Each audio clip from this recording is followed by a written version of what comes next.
गोपियां गोपी गीत गा करके गोविंद को पुकार रही हैं, हे छलिया मोहन अब तो आ जाओ, अब तो आ जाओ। अरे हमारे ब्रज में तो सादा राधा रानी निवास करती हैं, तुम्हारी राधा रानी तो सदा तुम्हारी प्रियतमा है, तुम्हारे प्राण है। अब तो आ जाओ, कम से कम हमारे लिए नहीं अपनी राधा रानी के लिए तो आ जाओ। हम तो अपने प्राणों को त्यागना चाहती हैं, लेकिन जो तुम्हारी कथा है ना वो हमें अपने प्राणों को त्यागना नहीं देती। तुम्हारी कथा की इतनी बड़ी महिमा है, जब से आपकी कथा को हमने श्रवण किया है तब से हमारा मन बदल गया, हमारे प्राण हत्या अपने आत्महत्या करने का मन नहीं करता। हे छलिया, हे मोहन, हे गोविंद आ जाओ, कम से कम हमारे लिए नहीं राधा रानी के लिए तो आ जाओ। गोपियां राधा रानी यमुना के तट में आकर के रुदन कर रही हैं, अश्रु बहा रही हैं। हे छलिया, हे मोहन कहां चले गए तुम? आ जाओ, कम से कम हमारे लिए राधा रानी के लिए तो आ जाओ, आकर के एक बार अपनी दर्शन दिखा दो। हे गोविंद आ जाओ। लेकिन तुम्हारी कथा हमको मरने नहीं देती, क्या करें? जब गोपियों ने भाव से प्रेम से गोपी गीत गाया तो भगवान मंद मंद मुस्कुराते हुए समक्ष गोपियों के पास आ गए। जैसे ही भगवान आए सभी गोपियों ने एक चुनरी बिछाई, चुनरी बिछा करके कन्हैया को बैठाया, बैठा करके चारों ओर से घेर करके बैठी, कन्हैया को घेर करके बैठी। गोपिया ने कहा, प्रियतम हम तुमसे कुछ प्रश्न करना चाहते हैं। बोले 3 प्रकार के प्रेमी होते हैं। कितने प्रकार के? 3 प्रकार के। पहला होता है जो प्रेम करने वाले से प्रेम करता है, दूसरा होता है जो प्रेम न करने वाले से प्रेम करता है, तीसरा होता है जो किसी से प्रेम नहीं करता। प्रेम करने वाले से प्रेम करता है, न करने वाले से प्रेम करता है, और जो किसी से प्रेम नहीं करता। गोपिया ने कहा तो भगवान ने कहा, अच्छा। गोपियों ने कहा, जो प्रेम वाले से प्रेम करने वाले से प्रेम करता है वह कौन होता है? बोले वह स्वार्थी होता है। बोले जो वो दे रहा है तो हम भी उसको दें, लेन देन ये स्वार्थ भाव तो हुआ। बोले दूसरा वो होता है जो प्रेम न करने वाले से प्रेम करता है, वो कौन होते? बोले माता पिता गुरु और मित्र। भले ही आप माता पिता से बैरी रखो, माता पिता को दुश्मन समझो, अपने गुरु से द्रोह कर लो, लेकिन वो आपका कल्याण ही चाहता है। अपने माँ बाप से आप लड़ाई कर लोगे, अलग हो जाओगे, लेकिन आपके माँ बाप कभी आपका बुरा नहीं चाहेंगे। ये तो यही चाहेंगे, भले ही मेरा बेटा मेरी बेटी मुझसे नहीं बोलती हो लेकिन उसका भला ही हो। भगवान के मंदिर में भी आएगी तो पंडित जी से ये कहेंगे, मेरा बेटा नहीं बोलता लेकिन उसके नाम से आप प्रसाद चढ़ा दीजिए।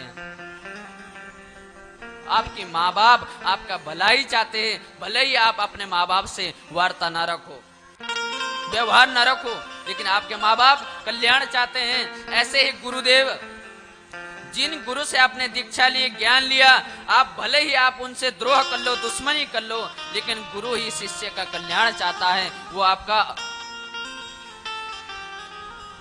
उसी प्रकार भगवान ने कहा, तो अब क्या कह रहे? बोले जो जिस किसी से प्रेम नहीं करता वो 4 प्रकार के होते हैं। कितने प्रकार के? बोले आत्मराम, आत्मज्ञान और अकृतज्ञ और गुरुद्रोही। बोले आत्मराम वह होता है जो अपने आप में मस्त रहता है। बोले आत्म काम वह होता है जो समस्त कामनाओं को पूर्ति होकर के उसकी इच्छाएं पूरी हो जाती है।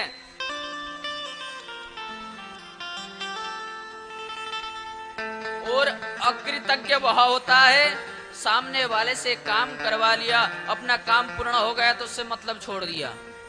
कौन है वो व्यक्ति? अकृतज्ञ, मतलबी। सामने वाले से हाथ जोड़ करके अपने व्यवहार अपने काम को पूर्ण करवा लिया, लेकिन काम नहीं मट गया तो राम राम दुआ सलाम बंद। आप लोग तो नहीं करते ऐसा, ऐसा नहीं करना।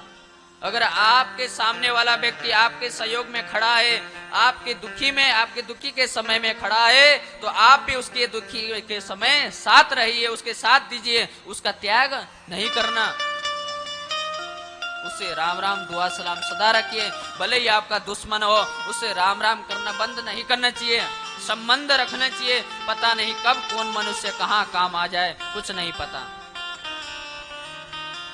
बोले महाराज, गुरुद्रोही वो होता है जो गुरु से ज्ञान प्राप्त करके गुरु को ही दुश्मन बना बैठता है। गोपियां बोली, अच्छा कन्हैया तुम बताओ, इन चारों में से तुम कौन से हो? भगवान से कहने लगी, अच्छा कन्हैया लाला तुम बताओ, ये चारों में से तुम कौन से हो? एक गोपी बोल पड़ी, मुझे तो लगता है ये गुरुद्रोही है। क्यों? एक गोपी बोली, क्योंकि हमने तुम्हें प्रेम रूपी पाठ को पढ़ाया है और तुमने हमको भी त्याग दिया। प्रेम रूपी पाठ को हमने पढ़ाया है और तुमने हमको त्याग दिया, इसलिए तुम गुरुद्रोही हो। जब ऐसा कहा ना, भगवान के भी अश्रु आने लगे। बोले गोपियों, तुम्हारे प्रेमिका मैं इतना भारी हूं, इतना भारी हूं, इतना भारी हूं, मुझे ब्रह्मा की आयु मिल जाए फिर भी मैं तुम्हारे प्रेम को पूर्ण नहीं कर सकता, मैं इतना। तब भगवान गदगद हुए, प्रसन्न हुए और समस्त गोपियों के संग भगवान ने हजारों रूप धारण करके क्या करने लगे? रास रचाने लगे। और तो और महाराज, रास लीला में भोले बाबा भी कह रहे मैं भी जाऊंगा। पार्वती मैया कह रही वहां पुरुषों की एंट्री नहीं है, वहां तक केवल महिलाएं जा सकती हैं। बोले नहीं, मैं जाऊंगा ही जाऊंगा। पार्वती मैया ने बोले भोलेनाथ वहां आपकी एंट्री नहीं है। बोले मुझे भी सखी बना दो, मैं भी सखी बन के जाऊंगा और रासलीला में सम्मिलित होऊंगा। तो कौन कौन जाना चाहता है रासलीला में? हाथ खड़ा करेंगे, सब जाएंगे। ओ मैया पीछे वाला ना जाए, ये बुढ़ापे को शरीर है गयो, थोड़ा ले जाओ रासलीला में, कल्याण है जाएगो। तो आइए हम लोग भी रासलीला में प्रवेश करते हैं। अब भगवान समस्त गोपियों के संग अनेक रूप धारण करके क्या रचा रहे हैं? रास रचा रहे हैं। रास रचो है, रास रचो है, यमुना किनारे श्याम रास रचो है। रास रचो है, रास ऐसे रास रचाओगे?